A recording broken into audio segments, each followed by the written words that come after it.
Keluarga Rahman baru saja pindah ke sebuah rumah yang tampak sempurna di pinggir kota. Rumah itu besar, dengan taman kecil di depan dan pohon rindang di halaman belakang. Namun, ada bisikan dari tetangga tentang masa lalu rumah tersebut. Rahman mengabaikan bisikan itu dan merasa semuanya akan baik-baik saja. Dia yakin dengan usaha dan doa, keluarganya akan hidup tenang di rumah itu. Namun, sejak hari pertama, anak bungsunya, Andi, mengaku melihat bayangan di kamar tidurnya. Rahman dan istrinya, Lia, menenangkan Andi. Mereka menganggap itu hanya imajinasi anak kecil. Mereka tidak tahu bahwa bayangan itu adalah awal dari mimpi buruk yang segera datang. Beberapa hari setelah kepindahan, Lia mulai sering bermimpi buruk. Dalam mimpinya, seorang wanita tua dengan wajah penuh luka terus mengetuk pintu rumah. Wanita itu berbicara dalam bahasa yang tidak dimengerti. Setiap kali Lia bangun, ia merasa tubuhnya lelah seolah-olah habis dikejar sesuatu. Rahman mulai khawatir, namun masih berpikir bahwa itu hanyalah adaptasi dari pindah rumah. Namun, malam demi malam, mimpi itu semakin nyata. Bahkan, Lia mendapati luka kecil di tangannya yang mirip bekas cakaran, padahal ia yakin tidak ada apa-apa sebelum tidur. Suatu pagi, bau busuk tercium dari ruang tamu. Lia mengira itu dari sampah yang terlupa dibuang. Namun, setelah memeriksa, ia tidak menemukan sumber bau tersebut. Rahman mencoba membersihkan seluruh rumah, tetapi bau itu tetap muncul, terutama di malam hari. Tidak hanya itu, Andi mulai sering menangis tanpa alasan, mengaku mendengar suara bisikan dari dinding. Ketika Rahman memanggil tukang untuk memeriksa saluran air atau tempat yang mungkin menjadi sumber bau, mereka tidak menemukan apapun. Bau itu tetap misterius dan menambah ketegangan di rumah. Malam itu, tepat pukul 1 dini hari, Rahman terbangun karena suara ketukan di jendela kamar. Awalnya ia berpikir itu hanyalah ranting pohon yang tertiup angin, tetapi suara itu terdengar terlalu teratur, seolah-olah ada yang mengetuk dengan sengaja. Lia, yang juga terbangun, langsung merasa merinding. Ia memberanikan diri mengintip dari celah tirai, namun tidak ada apa-apa di luar. Ketukan itu berhenti begitu saja. Namun, beberapa saat kemudian, suara itu terdengar lagi, kali ini dari ruang tamu. Rahman mencoba menenangkan Lia dan turun ke bawah untuk memeriksa. Saat ia membuka pintu ruang tamu, tidak ada siapapun. Namun, sebuah benda kecil seperti boneka jerami tergeletak di depan pintu, penuh dengan bekas darah kering. Rahman mengambil boneka jerami itu dengan ragu. Bentuknya aneh dan menyeramkan, seolah-olah dibuat untuk tujuan tertentu. Ia menunjukkan benda itu kepada Lia, yang langsung merasa mual melihatnya. Boneka itu memiliki jarum-jarum kecil tertancap di bagian tubuhnya, dengan secari kain hitam yang diikat di lehernya. Andi yang terbangun karena suara mereka, langsung berteriak dan mengatakan bahwa boneka itu mirip dengan sosok yang ia lihat dalam mimpinya. Rahman merasa bingung sekaligus takut. Ia membuang boneka itu ke tempat sampah di luar rumah. Namun, di malam berikutnya, boneka itu muncul lagi di depan pintu rumah mereka. Kejadian aneh semakin menjadi-jadi. Andi mulai sering sakit, demam tinggi yang tak kunjung sembuh meskipun sudah dibawa ke dokter. Lia mulai merasakan nyeri di perutnya seperti ditusuk-tusuk. Rahman, yang tidak percaya pada hal-hal mistis, mulai merasa ada sesuatu yang salah. Ia mencoba mencari jawaban secara logis, tetapi semua upayanya sia-sia. Bahkan, suara ketukan dan bau busuk di rumah semakin parah. Puncaknya terjadi ketika Lia tiba-tiba terjatuh di dapur. Saat Rahman menolongnya, ia melihat goresan seperti bekas cakaran di punggung Lia yang muncul begitu saja tanpa alasan. Rahman mulai merasa bahwa keluarganya sedang menjadi target sesuatu yang tak terlihat. Dalam keputusasaannya, Rahman mendengar saran dari tetangganya untuk memanggil seorang dukun yang dikenal bisa mengusir santet. Meskipun enggan, Rahman akhirnya setuju. Dukun itu datang dengan membawa berbagai peralatan aneh, termasuk dupa dan bunga. Ia memeriksa rumah dan berkata bahwa rumah ini telah dihuni oleh makhluk halus jahat. Ia menawarkan bantuan dengan imbalan yang cukup mahal. Setelah melakukan ritualnya, dukun itu mengatakan masalah sudah selesai. Namun, malam harinya, suara ketukan semakin keras, dan boneka jerami yang sebelumnya dibuang kembali muncul di ruang tengah. Rahman sadar dukun itu hanyalah penipu. Malam itu, suara ketukan berganti menjadi suara teriakan samar-samar dari arah dapur. Lia yang sedang berada di kamar mandi tiba-tiba berteriak histeris. Rahman bergegas menghampirinya dan mendapat istrinya terjatuh di lantai, tubuhnya menggigil ketakutan. Lia mengatakan bahwa ia melihat bayangan hitam besar melintas di cermin kamar mandi. Bayangan itu menatapnya dengan mata merah menyala sebelum menghilang. Rahman mencoba menenangkan istrinya, tetapi ia sendiri mulai kehilangan keberanian. Andi, yang berada di kamar, mulai menangis lagi. Ia memegangi dadanya dan berkata merasa sesak napas. Rahman membawa anaknya keluar rumah untuk menghirup udara segar. Namun, begitu mereka melangkah ke halaman, boneka jeramik ini tergantung di pohon di depan rumah, berayun perlahan seolah mengejek mereka. Rahman akhirnya memutuskan untuk pergi ke seorang ulama di desa sebelah, Ustaz Mukhlis, yang dikenal bijaksana dan paham masalah spiritual. Dengan terbata-bata, Rahman menceritakan semua kejadian yang dialaminya. Ustaz Mukhlis mendengarkan dengan tenang sambil memejamkan mata. Ia mengatakan bahwa apa yang terjadi di rumah Rahman adalah ulah santet, kiriman seseorang yang memiliki dendam atau kebencian. Santet itu dirancang untuk menghancurkan ketenangan keluarga. Rahman meminta solusi. Ustaz Mukhlis menyarankan mereka untuk memperbanyak doa, membaca ayat-ayat Al-Quran, dan membersihkan rumah dengan air yang telah diruqyah. Ia juga berjanji akan datang ke rumah Rahman untuk membantu secara langsung. Ustaz Mukhlis datang ke rumah Rahman keesokan malamnya. Ia membawa beberapa botol air yang telah didoakan serta kitab suci Al-Quran. Ia meminta keluarga Rahman untuk ikut berdoa bersamanya selama proses ruqyah. Suasana malam itu terasa mencekam. Saat ayat-ayat Al-Quran dibacakan, suara ketukan di dinding kembali terdengar, kali ini lebih keras dari biasanya. Lampu di ruang tamu berkedip-kedip, dan suhu ruangan terasa semakin dingin. Tiba-tiba, Lia menjerit kesakitan. Ia memegangi perutnya sambil terjatuh di lantai. Ketika Ustaz Mukhlis mendekatinya dan melanjutkan bacaan doa, Lia mulai muntah, mengeluarkan benda hitam kecil seperti paku yang sangat tajam. Semua orang terkejut dan ketakutan. Meskipun rumah telah diruqyah, teror tidak berhenti. Andi kembali melihat bayangan hitam di kamarnya, kali ini lebih dekat dan nyata. Anak kecil itu berlari ke kamar orang tuanya dengan napas terengah-engah, wajahnya pucat pasi. Di dapur, Lia menemukan potongan rambut yang terikat dengan kain merah di laci yang sebelumnya kosong. Ia langsung merasa mual dan ketakutan. Rahman membuang benda itu, tetapi ia mulai merasa ada seseorang yang terus mengirim benda-benda mengerikan itu ke rumah mereka. Malam itu, puncak kengerian terjadi.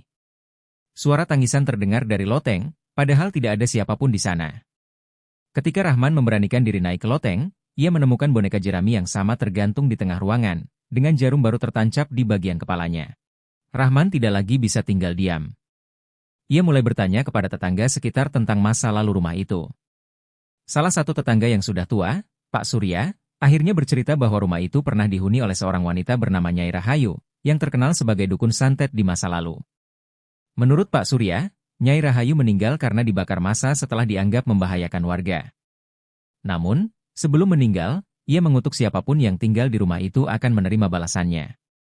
Rahman merasa cerita itu terlalu mistis untuk dipercaya, tetapi kejadian yang ia alami terlalu nyata untuk diabaikan.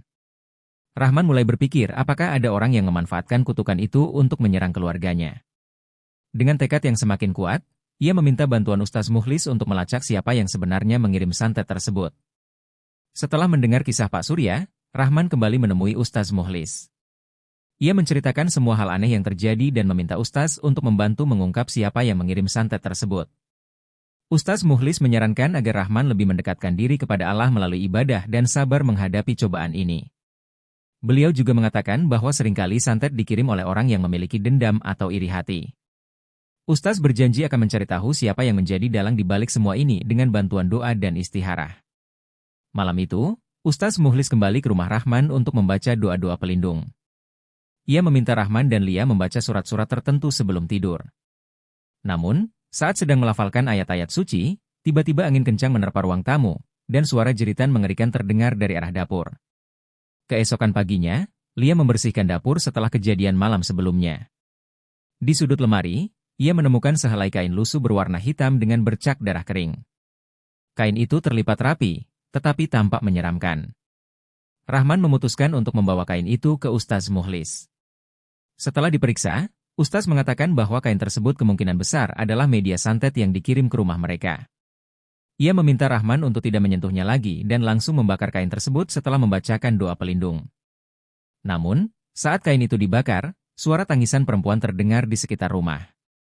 Lia langsung memeluk Andi yang tampak ketakutan.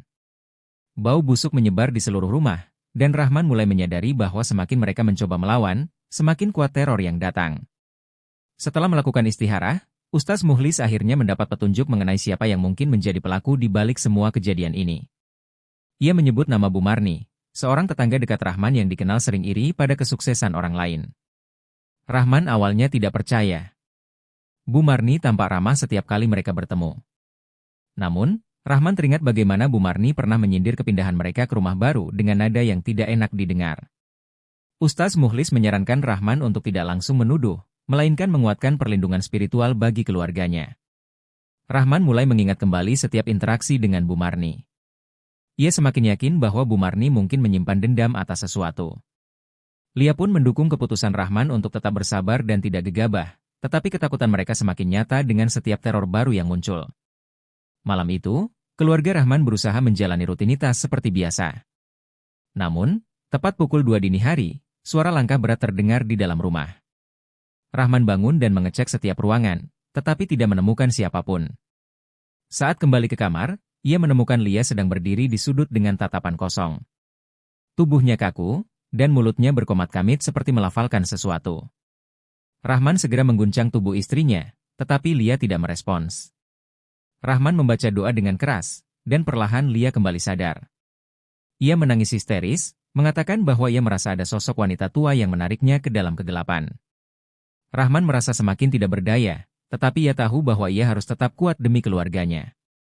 Setelah malam yang mencekam, Rahman memutuskan untuk tidur di ruang tamu demi berjaga-jaga. Ia membawa sajadah dan Al-Quran, berharap ayat-ayat suci bisa melindungi rumahnya. Namun, tepat tengah malam, suara langkah berat terdengar lagi, kali ini lebih jelas dan mendekat ke arahnya. Rahman membaca ayat kursi dengan suara lantang, tetapi suara itu tidak berhenti. Lampu tiba-tiba padam, dan dalam kegelapan, ia melihat bayangan hitam besar berdiri di sudut ruangan. Mata merah menyala itu menatapnya dengan penuh kebencian. Rahman gemetar, tetapi ia terus melafalkan doa. Sosok itu perlahan bergerak mundur, namun meninggalkan bau busuk yang menyengat. Ketika lampu menyala kembali, Rahman menemukan tanah kuburan basah berceceran di lantai, membentuk jejak menuju pintu belakang. Rahman menyadari bahwa ia membutuhkan bantuan lebih besar. Ustaz Mukhlis menyarankan untuk memanggil seorang ahli ruqyah terkenal, Ustaz Hamid, yang memiliki pengalaman dalam menangani gangguan mistis tingkat tinggi. Ustaz Hamid datang dengan membawa beberapa bahan ruqyah, seperti air zam-zam, garam, dan kayu bidara. Saat proses ruqyah dimulai, rumah Rahman terasa bergetar. Suara-suara aneh terdengar dari berbagai sudut, seperti jeritan, tangisan, dan tawa mengerikan. Lia dan Andi yang berada di kamar ikut merasakan hawa panas yang menusuk. Ketika Ustaz Hamid memercikan air ruqyah ke seluruh rumah, sebuah bayangan hitam melintas cepat di depan jendela. Ustaz Hamid berkata bahwa gangguan ini sangat kuat dan berasal dari santet yang dikirim dengan kebencian mendalam.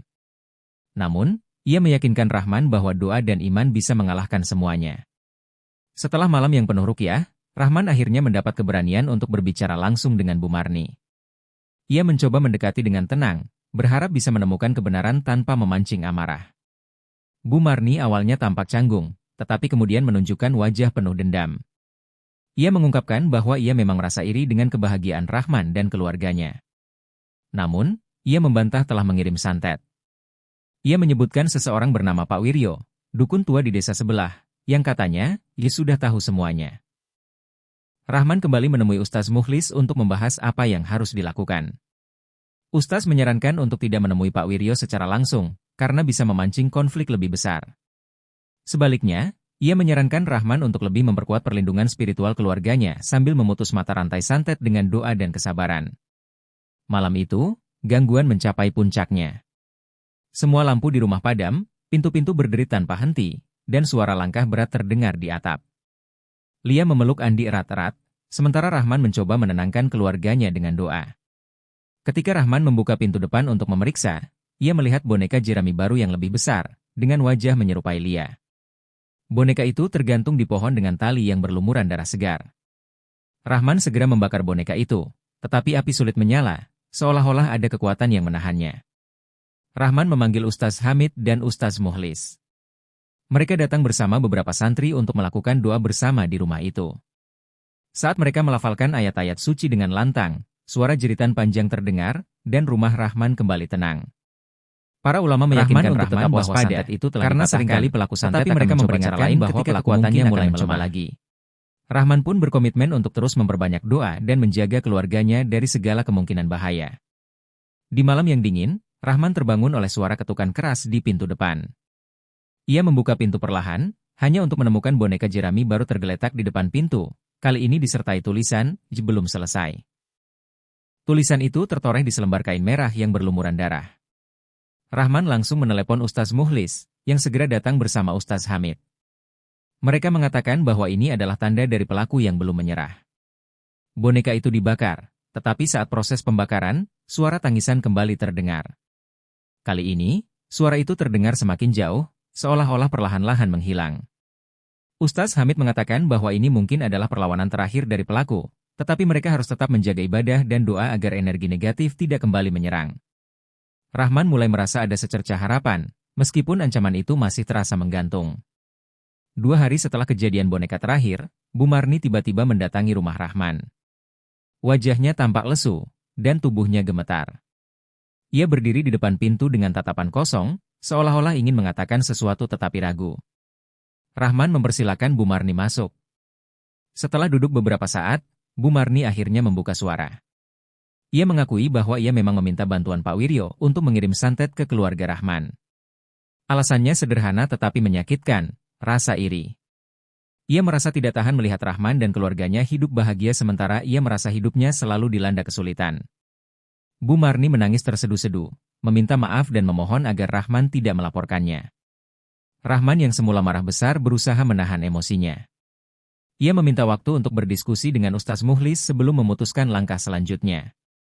Setelah mendengar pengakuan Bu Marni, Rahman segera menemui Ustaz Mukhlis. Ia menceritakan semua yang dikatakan Bu Marni, termasuk permohonan maafnya. Rahman bingung apakah ia harus memaafkan atau mengambil langkah hukum agar kejadian ini tidak terulang lagi. Ustaz Mukhlis menasihati Rahman untuk mengedepankan kebaikan hati. Beliau mengatakan bahwa memaafkan adalah langkah yang mulia, tetapi Rahman juga harus memastikan bahwa Bu Marni tidak mengulangi perbuatannya. Ustaz menyarankan agar Rahman mengajak Bu Marni untuk bertaubat dan mendekatkan diri kepada Allah. Rahman setuju dengan saran itu. Ia memutuskan untuk memberi kesempatan kepada Bu Marni, asalkan ia bersedia meninggalkan segala bentuk ilmu hitam dan meminta maaf secara tulus kepada keluarganya. Ustaz Mukhlis berjanji akan mendampingi proses ini.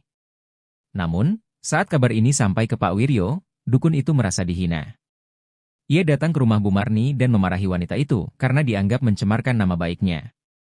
Pak Wiryo mengancam bahwa ia tidak akan tinggal diam jika Bu Marni benar-benar meninggalkan bantuannya. Bu Marni yang ketakutan segera menghubungi Rahman dan Ustaz Mukhlis. Mereka datang ke rumah Bu Marni untuk menenangkan dan melindunginya.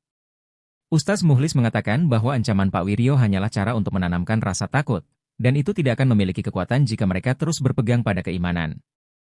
Namun, malam itu, rumah Bu Marni mulai mengalami gangguan aneh, seperti yang dialami Rahman sebelumnya. Rahman dan Ustaz Mukhlis sadar bahwa ini adalah upaya terakhir Pak Wiryo untuk menunjukkan kekuatannya. Mereka pun berencana melakukan doa bersama di rumah Bu Marni untuk membersihkan sisa-sisa energi negatif. Doa bersama di rumah Bu Marni berlangsung dengan khusyuk. Ustaz Mukhlis memimpin pembacaan ayat-ayat suci, dan para santri ikut membantu. Bu Marni yang sebelumnya tampak cemas mulai merasa lebih tenang. Namun, saat doa mencapai puncaknya, pintu rumah terbuka dengan keras. Angin dingin menyerbu masuk, dan bau busuk kembali tercium. Beberapa santri melihat sosok hitam berdiri di sudut ruangan, tetapi Ustaz Mukhlis tetap melanjutkan doa dengan tegas. Sosok itu perlahan-lahan menghilang, meninggalkan suara geraman yang menyeramkan. Setelah doa selesai, rumah Bu Marni kembali tenang. Ustaz Mukhlis mengatakan bahwa ini adalah ujian terakhir. Jika Bu Marni benar-benar bertaubat, maka kekuatan negatif itu tidak akan bisa kembali. Bu Marni berjanji untuk meninggalkan ilmu hitam dan mendekatkan diri kepada Allah. Beberapa minggu setelah doa di rumah Bu Marni, kehidupan Rahman dan keluarganya mulai kembali normal. Tidak ada lagi suara-suara aneh, bayangan misterius, atau boneka menyeramkan. Lia dan Andi pun bisa menjalani hari-hari mereka tanpa rasa takut. Bu Marni sering berkunjung ke rumah Rahman, membawa makanan sebagai tanda terima kasih. Ia juga mulai mengikuti pengajian yang diadakan oleh Ustaz Mukhlis, menunjukkan niatnya untuk berubah. Rahman merasa lega bahwa konflik ini akhirnya bisa berakhir tanpa dendam. Pak Wiryo, di sisi lain, dikabarkan pindah dari desanya. Tidak ada yang tahu kemana ia pergi, tetapi Ustaz Mukhlis yakin bahwa kepergiannya adalah bagian dari takdir yang telah diatur oleh Allah. Rahman hanya bisa bersyukur bahwa keluarganya berhasil melewati ujian ini dengan selamat. Meski kehidupan Rahman dan Bu Marni mulai membaik, sebuah kabar mengejutkan tersebar Rahman di desa. tidak lagi bisa tinggal diam. Beberapa warga mengaku melihat mulai Pak bertanya Wiryo kepada berkeliaran tetangga di tengah sekitar malam tentang masa merapal lalu mantra rumah di depan itu. rumah orang-orang tertentu. Salah satu tetangga yang sudah tua, Salah satu tetangga Pak Surya, bahkan mendengar akhirnya bisikan di bercerita mimpinya, bahwa rumah itu mengatakan pernah dihuni bahwa oleh balas seorang dendam wanita akan bernama segera Nyai datang. Rahayu, yang terkenal sebagai Rahman dukun mendengar santet kabar di itu dari masa lalu. tetangganya, Pak Lukman. Menurut Pak Surya, Nyai Awalnya, Rahayu meninggal ia karena menganggapnya dibakar hanya massa sebagai setelah gosip. dianggap membahayakan Tetapi malam warga. itu, Suara-suara aneh namun, kembali terdengar sebelum di sekitar meninggal, rumahnya. ia mengutuk siapapun yang Kali tinggal ini, di rumah itu suara akan itu menerima berupa bisikan bisikan pelan yang menyeramkan. Rahman Rahman merasa merasa cerita cerita itu itu terlalu terlalu mistis mistis untuk dipercaya. Ustaz Tetapi Mukhlis kejadian yang yang ia dihubungi alami Rahman terlalu segera nyata datang untuk untuk memeriksa memeriksa keadaan. Rahman mulai Ia mengatakan berpikir apakah bahwa ada orang yang sisa-sisa memanfaatkan energi kutuk negatif itu yang untuk masih menyerang mencoba keluarganya. mengganggu. Dengan Namun, tekad yang semakin Ustaz kuat, Mukhlis juga ia memberikan meminta bantuan Rahman Ustaz untuk Mukhlis tidak lengah untuk karena melacak bisa siapa yang saja Pak sebenarnya Wiryo mengirim belum santet benar-benar tersebut. menyerah. Pada Setelah malam yang mendengar sama, kisah Pak Surya, ia mengalami Rahman mimpi kembali aneh. menemui Ustaz Mukhlis. Dalam mimpinya, Ia ia menceritakan menceritakan semua semua hal hal aneh aneh yang yang terjadi terjadi dan dan wajah meminta penuh Ustaz kerutan untuk berdiri membantu di depan mengungkap rumah siapa mereka. yang mengirim santet tersebut. Pria itu tertawa sinis sambil Ustaz menunjuk Mukhlis ke arah menyarankan Rahman agar yang Rahman tampak lebih terbaring lemah di lantai. Lia mencoba berteriak, tetapi suaranya tidak keluar. Ketika Lia terbangun, tubuhnya berkeringat dingin, dan ia mendapati Andi berdiri di samping tempat tidurnya sambil menangis. Anak itu mengatakan ia bermimpi buruk tentang kakek menyeramkan, Jiang mencoba masuk ke rumah mereka. Lia merasa firasat buruk, tetapi ia memilih tidak menceritakannya kepada Rahman agar suaminya tidak khawatir. Pagi harinya, Lia menceritakan mimpinya kepada Ustaz Mukhlis. Sang Ustaz segera mengajak keluarga Rahman untuk membaca doa perlindungan sebelum tidur setiap malam. Ia juga memberikan air yang sudah diruqyah untuk dipercikan di sudut-sudut rumah. Beberapa hari kemudian, Bu Marni datang ke rumah Rahman dengan wajah panik. Ia mengatakan bahwa ia melihat Pak Wiryo di pasar desa, sedang berbicara dengan seseorang yang tidak dikenalnya. Menurut Bu Marni, Pak Wiryo terlihat murka dan mengatakan bahwa ia belum selesai dengan Rahman dan keluarganya. Rahman merasa gelisah, tetapi ia tetap berusaha tenang. Ia meminta Bu Marni untuk tidak terlalu takut, karena mereka sudah berada dalam perlindungan doa dan iman. Namun, dalam hatinya, Rahman tahu bahwa ancaman ini tidak boleh dianggap enteng. Bu Marni juga mengatakan bahwa Pak Wiryo mungkin berencana menggunakan cara yang lebih kejam untuk menyerang mereka. Rahman segera menghubungi Ustaz Mukhlis dan meminta bantuan lebih lanjut untuk melindungi keluarganya. Malam itu, gangguan kembali terjadi. Lampu rumah Rahman berkedip-kedip tanpa sebab, dan suara langkah kaki terdengar di atap. Lia mencoba mengabaikannya, tetapi ketika pintu kamar mandi terbuka sendiri, ia berteriak memanggil Rahman. Rahman segera membaca doa dengan suara lantang, mencoba mengusir energi negatif yang dirasakannya. Namun, gangguan itu tidak berhenti. Bahkan, Andi mulai menangis tanpa henti, mengatakan bahwa ia melihat sosok hitam besar berdiri di pojok ruangan. Rahman akhirnya memutuskan untuk menghubungi Ustaz Mukhlis dan memintanya mengadakan ruqyah besar-besaran lagi. Kali ini, mereka tidak hanya berdoa di dalam rumah, tetapi juga mengelilingi halaman untuk memastikan semua sudut bersih dari pengaruh jahat. Ustaz Mukhlis merasa bahwa semua ini tidak akan selesai selama Pak Wiryo masih terus menyimpan dendam. Ia menyarankan Rahman untuk mencari cara bertemu langsung dengan Pak Wiryo dan mencoba menyelesaikan masalah ini secara damai. Namun, Rahman merasa ragu. Ia khawatir bahwa pertemuan itu justru akan memperburuk keadaan. Lia juga menentang rencana tersebut, mengingat reputasi Pak Wiryo yang licik dan berbahaya. Namun, Ustaz Mukhlis meyakinkan mereka bahwa selama mereka berserah kepada Allah, tidak ada kekuatan jahat yang bisa mengalahkan mereka. Akhirnya, Rahman memutuskan untuk menemui Pak Wiryo bersama Ustaz Mukhlis. Mereka menyusun strategi agar pertemuan itu berjalan aman, dan Rahman berdoa agar ini menjadi langkah terakhir untuk mengakhiri semua teror yang telah merusak ketenangan keluarganya. Rahman dan Ustaz Mukhlis memutuskan untuk mencari tahu di mana Pak Wiryo bersembunyi. Dengan bantuan Bu Marni, mereka mendapatkan informasi bahwa dukun itu kini tinggal di sebuah gubuk terpencil di tepi hutan desa. Tempat itu dikenal angker, sering dianggap sarang kekuatan gaib. Perjalanan menuju gubuk itu penuh ketegangan. Di sepanjang jalan, Rahman merasakan hawa dingin yang menusuk meskipun hari masih siang. Pohon-pohon di sekitar mereka seolah bergerak perlahan, seperti menyaksikan setiap langkah mereka. Namun, Ustaz Mukhlis terus melantunkan ayat-ayat suci, menenangkan Rahman dan melindungi mereka dari kemungkinan serangan. Ketika mereka tiba di depan gubuk, suasana semakin mencekam. Bau dupa menyengat bercampur dengan aroma busuk, membuat Rahman nyaris muntah. Pintu gubuk terbuka perlahan, dan seorang pria tua berbaju hitam keluar dengan mata yang penuh kemarahan. Itu adalah Pak Wiryo. Pak Wiryo menatap Rahman dan Ustaz Mukhlis dengan sinis. "Apa yang kalian cari di sini?" ditanyanya dengan nada tajam. Ustaz Mukhlis menjawab dengan tenang, mengatakan bahwa mereka datang untuk menyelesaikan masalah tanpa kekerasan. Namun, Pak Wiryo tertawa terbahak-bahak. "Kalian pikir bisa mengalahkan aku dengan doa-doa itu? Aku sudah berpuluh tahun menguasai ilmu ini. Tidak ada yang bisa menghentikan aku," katanya dengan suara menggema. Rahman mencoba menahan emosi, tetapi Ustaz Mukhlis tetap tenang. Ia meminta Pak Wiryo untuk menghentikan semua gangguannya, mengingatkan bahwa segala kekuatan di dunia ini hanyalah milik Allah. Namun, Pak Wiryo menolak mentah-mentah. Ia bahkan mengancam akan membuat hidup Rahman lebih menderita jika mereka tidak segera pergi. Pak Wiryo mulai merapal mantra di depan mereka. Angin kencang tiba-tiba bertiup, dan debu beterbangan di sekitar gubuk. Rahman merasakan jantungnya berdegup kencang, sementara tubuhnya terasa berat seperti ditarik oleh kekuatan tak terlihat. Namun, Ustaz Mukhlis tetap berdiri tegak. Ia melantunkan ayat-ayat suci dengan suara lantang, mematahkan setiap mantra yang dirapalkan oleh Pak Wiryo. Hawa dingin perlahan menghilang, dan angin pun berhenti bertiup. Pak Wiryo tampak terkejut, tetapi ia belum menyerah. Dengan keyakinan penuh, Ustaz Mukhlis melangkah mendekati Pak Wiryo. "Kekuatanmu tidak ada apa-apanya dibandingkan kekuatan Allah. Jika kau tidak bertaubat sekarang, kau akan menyesal seumur hidupmu," katanya dengan tegas. Namun, Pak Wiryo hanya menyeringai, menolak ajakan itu. Pak Wiryo, dalam upaya terakhirnya, mengambil segenggam tanah dan melemparkannya ke arah Rahman. Tiba-tiba, Rahman merasakan tubuhnya seperti terbakar. Ia jatuh ke tanah, menggeliat kesakitan. Pak Wiryo tertawa puas, merasa berhasil mengalahkan lawannya. Namun, Ustaz Mukhlis tidak tinggal diam. Ia segera melantunkan doa perlindungan dan memercikkan air ruqyah ke arah Rahman. Dalam hitungan detik, rasa sakit itu hilang, dan Rahman bisa berdiri kembali. Pak Wiryo tampak bingung, tidak percaya bahwa ilmunya bisa dipatahkan dengan mudah. "Kebenaran akan selalu menang," ujar Ustaz Mukhlis. Ia melangkah lebih dekat ke arah Pak Wiryo, menantangnya untuk menghentikan segala kejahatan yang telah dilakukannya.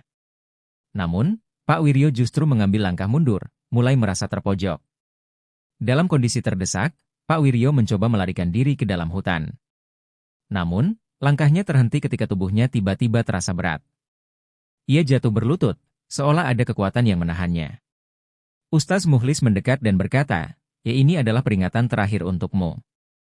Bertaubatlah sebelum semuanya terlambat." Pak Wiryo menangis tersedu-sedu. Ia mengakui bahwa semua kekuatannya hanyalah ilusi yang diberikan oleh jin yang memanfaatkannya. Ia merasa hampa dan tidak berdaya tanpa bantuan mereka. Ustaz Mukhlis pun membimbingnya untuk bertaubat, meski awalnya Pak Wiryo tampak ragu. Dengan hati yang berat, Pak Wiryo akhirnya mengucapkan syahadat dan berjanji untuk meninggalkan ilmu hitam.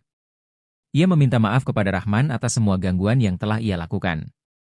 Meskipun Rahman masih merasa marah, ia memilih untuk memaafkan demi kedamaian keluarganya. Setelah kembalinya Rahman dan Ustaz Mukhlis dari gubuk Pak Wiryo, keluarga Rahman memutuskan untuk menyucikan kembali rumah mereka. Ustaz Mukhlis memimpin ritual ruqyah di seluruh sudut rumah, mulai dari kamar hingga halaman. Ayat-ayat suci dilantunkan tanpa henti, menciptakan suasana yang khusyuk sekaligus melegakan. Tetangga-tetangga sekitar, yang mengetahui gangguan mistis di rumah Rahman, mulai berdatangan untuk ikut berdoa bersama. Mereka membawa air yang sudah diruqyah oleh Ustaz Mukhlis, lalu menyiramkannya di sekitar rumah. Prosesi itu menjadi semacam perayaan kecil, tanda solidaritas warga untuk saling melindungi dari bahaya ilmu hitam. Saat proses ruqyah selesai, Ustaz Mukhlis menasihati Rahman dan warga agar senantiasa menjaga keimanan dan memperkuat hubungan dengan Allah. Ia menegaskan bahwa kekuatan gaib hanya akan berpengaruh jika manusia membiarkan rasa takut menguasai dirinya. Beberapa hari berlalu, dan gangguan mistis di rumah Rahman benar-benar hilang. Lia mulai merasa nyaman tinggal di rumah lagi, sementara Andi kembali ceria seperti biasanya. Rahman pun kembali fokus pada pekerjaannya, meski ia tetap waspada terhadap kemungkinan ancaman di masa depan.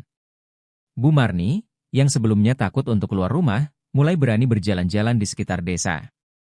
Ia juga berterima kasih kepada Rahman dan Ustaz Mukhlis karena telah membantu mengungkap akar masalah yang mengganggu kehidupan mereka. Ketenangan yang sempat hilang kini perlahan kembali menghiasi lingkungan mereka. Namun, Rahman tetap merasa bahwa ini belum sepenuhnya berakhir. Ia sering teringat ucapan Pak Wiryo tentang bisikan balas dendam yang mungkin datang dari pihak lain. Meskipun begitu, ia memilih untuk menyerahkan segalanya kepada Allah dan terus berdoa agar keluarganya senantiasa dilindungi. Di sisi lain, perubahan besar terjadi pada Pak Wiryo. Setelah bertaubat, ia memutuskan untuk meninggalkan ilmu hitam sepenuhnya. Ia menjual gubuk tempat tinggalnya di tepi hutan dan pindah ke rumah kerabatnya di desa lain.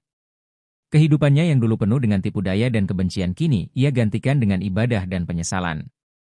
Pak Wiryo mulai mendekatkan diri kepada Ustaz Mukhlis, meminta bimbingan spiritual agar ia bisa menjadi pribadi yang lebih baik. Meskipun perjalanan taubatnya tidak mudah, Pak Wiryo berusaha untuk menghapus jejak-jejak kelam masa lalunya. Ia juga berjanji akan mengganti kerugian yang telah ia timbulkan kepada korban-korbannya. Rahman yang mendengar kabar ini merasa lega, meskipun ia masih menyimpan sedikit trauma atas kejadian yang menimpa keluarganya. Ia pun mendoakan agar taubat Pak Wiryo benar-benar tulus, sehingga tidak ada lagi bahaya yang muncul dari arah itu. Di tengah ketenangan yang mulai kembali, seorang pemuda misterius tiba-tiba muncul di desa. Ia mengaku sebagai murid dari guru ilmu hitam yang pernah bekerja sama dengan Pak Wiryo. Pemuda itu terlihat ramah, tetapi ada sesuatu dalam tatapan matanya yang membuat Rahman merasa tidak nyaman. Pemuda itu sering terlihat mondar-mandir di sekitar rumah Rahman, seolah-olah sedang mengawasi sesuatu. Tetangga-tetangga mulai berbisik-bisik, menduga bahwa pemuda itu mungkin berencana melanjutkan dendam yang ditinggalkan oleh gurunya. Namun, tidak ada yang berani menegur atau bertanya langsung kepadanya. Rahman mulai merasa khawatir. Ia kembali menghubungi Ustaz Mukhlis dan menceritakan tentang keberadaan pemuda itu. Sang Ustaz menyarankan agar Rahman tidak langsung menuduh, tetapi tetap waspada dan meningkatkan ibadah untuk menjaga perlindungan spiritual bagi keluarganya. Malam itu, sesuatu yang aneh kembali terjadi di rumah Rahman. Pintu depan yang sudah dikunci rapat tiba-tiba terbuka dengan sendirinya. Suara langkah kaki terdengar dari arah ruang tamu, tetapi ketika Rahman mengeceknya, tidak ada siapa-siapa di sana. Lia yang ketakutan segera membawa Andi ke kamar, sementara Rahman mencoba menenangkan dirinya dengan membaca doa. Ia yakin bahwa ini bukan gangguan biasa. Kemungkinan besar, pemuda misterius itu memiliki hubungan dengan kejadian ini. Ustaz Mukhlis segera datang dan mulai melakukan ruqyah kembali di rumah Rahman. Ia mengatakan bahwa mungkin masih ada energi negatif yang tersisa dari konflik sebelumnya, atau ada orang baru yang mencoba menyerang. Jangan biarkan rasa takut menguasai kalian, kata Ustaz Mukhlis. Ini ujian keimanan. Kuatkan doa, dan jangan beri mereka celah untuk masuk. Beberapa malam setelah kejadian aneh itu, Rahman kembali merasakan ketegangan di dalam rumah. Ia terbangun di tengah malam, merasa seperti diawasi. Tatapan mata yang tajam dan tidak terlihat dari luar jendela, membuatnya merasa ada bahaya yang mengintai. Lia dan Andi tidur nyenyak, namun Rahman tidak bisa tidur. Keesokan paginya, Rahman memutuskan untuk pergi ke rumah Ustaz Mukhlis untuk meminta nasihat lebih lanjut. Namun, saat ia membuka pintu depan, ia terkejut melihat sesuatu yang mencurigakan. Terdapat simbol aneh yang terlukis di tanah depan rumahnya, dengan bau dupa yang menyengat. Rahman segera menyadari bahwa ini adalah tanda dari pemuda misterius yang ia curigai. Malam itu, Rahman kembali merasa khawatir. Ustaz Mukhlis telah memberinya beberapa doa perlindungan, tetapi kali ini, sesuatu terasa lebih mendalam dan mengancam. Rahman memutuskan untuk menemui pemuda itu langsung, untuk menghadapi segala ketegangan yang terus menumpuk. Ia bertekad untuk menghentikan gangguan ini sebelum menjadi lebih buruk. Rahman akhirnya mendatangi rumah pemuda misterius itu, yang ternyata terletak di ujung desa, jauh dari keramaian. Saat ia tiba, rumah itu tampak sunyi, hanya ada suara angin yang berdesir di antara pepohonan. Rahman merasakan ada sesuatu yang tidak beres. Suasana yang hening itu malah membuatnya merasa lebih tertekan. Saat pintu rumah pemuda terbuka, seorang wanita tua muncul dari dalam. Ia memandang Rahman dengan tatapan tajam. "Apa yang kau cari di sini?" ia tanyanya dengan suara rendah. Rahman menjelaskan bahwa ia ingin berbicara dengan pemuda yang baru saja datang ke desa itu. Wanita tua itu tersenyum sinis. Dia bukan pemuda biasa. Dia adalah murid dari guru ilmu hitam yang sudah kau hadapi sebelumnya, kata wanita tua itu, mengungkapkan sesuatu yang sangat mengejutkan. Dia datang untuk menyelesaikan urusan lama, dan kau adalah tujuannya. Dengan kata-kata itu, wanita tua itu melangkah mundur, memberi ruang kepada Rahman untuk masuk lebih jauh ke dalam rumah. Di dalam rumah, pemuda itu muncul. Matanya memancarkan kebencian yang mendalam, seolah-olah sudah menunggu Rahman datang. "Kau pikir bisa mengalahkan guru kami begitu saja?" katanya dengan suara dingin. "Kami tidak akan membiarkan keluargamu hidup tenang begitu saja." Rahman merasa cemas, namun ia tidak mundur. Ia sudah mempersiapkan dirinya dengan doa dan keyakinan kepada Allah. "Aku datang bukan untuk melawanmu, tetapi untuk mengakhiri semua ini," jawab Rahman dengan tegas. "Jika kau berkeras, kami tidak akan berhenti berjuang untuk kedamaian keluarga kami." Pemuda itu tertawa terbahak-bahak, lalu mengangkat tangannya. Tanpa diduga, angin kencang mulai berputar di sekitar mereka. Rahman merasakan tubuhnya seperti terangkat, namun ia segera menguatkan hatinya. Dalam waktu yang sama, ia mulai membaca ayat-ayat suci, berharap bisa mengusir kekuatan jahat yang sedang dihadapi. Kekuatan gaib yang dikeluarkan oleh pemuda itu semakin kuat. Angin berputar liar, dan ruang di sekitar mereka seolah-olah terdistorsi. Rahman hampir merasa hilang arah, namun ia tetap berpegang pada doanya, tidak membiarkan dirinya goyah. Ustaz Mukhlis yang tiba-tiba datang dengan langkah cepat langsung melepaskan tasbih yang sudah dipenuhi doa. Ia mengangkat tangan dan melantunkan doa yang lebih kuat. Dalam sekejap, angin yang dahsyat itu mulai mereda, dan suara riuh yang muncul karena kekuatan pemuda itu pun ikut menghilang. Pemuda itu tampak kaget dan terpojok. Kekuatan gaib yang dikeluarkan untuk menyerang malah membalikan dirinya. "Apa yang kalian lakukan?" teriaknya dengan marah. "Kalian tidak bisa menang melawan kekuatan kami." Namun, Rahman dan Ustaz Mukhlis tidak gentar. Mereka tetap melanjutkan ruqyah, dengan keyakinan bahwa kemenangan di tangan Allah. Pemuda itu, yang sudah kehabisan kekuatan, akhirnya jatuh tersungkur ke tanah. Wajahnya penuh keringat, dan tubuhnya lemas, tidak mampu melawan kekuatan doa yang dilantunkan Rahman dan Ustaz Mukhlis. Dengan napas yang terengah-engah, pemuda itu meminta ampun, menyadari bahwa ilmunya yang jahat hanya membawa kehancuran. Rahman menatapnya dengan penuh belas kasihan. "Kekuatan seperti itu hanya sementara. Kekuatan sejati adalah dari Allah. Jika kau bertaubat, mungkin masih ada jalan untukmu." Pemuda itu akhirnya menangis, dan Rahman membimbingnya untuk mengucapkan taubat, berharap ia bisa berubah. Dengan berakhirnya pertemuan tersebut, Rahman merasa beban yang mengganggu keluarganya selama ini telah hilang.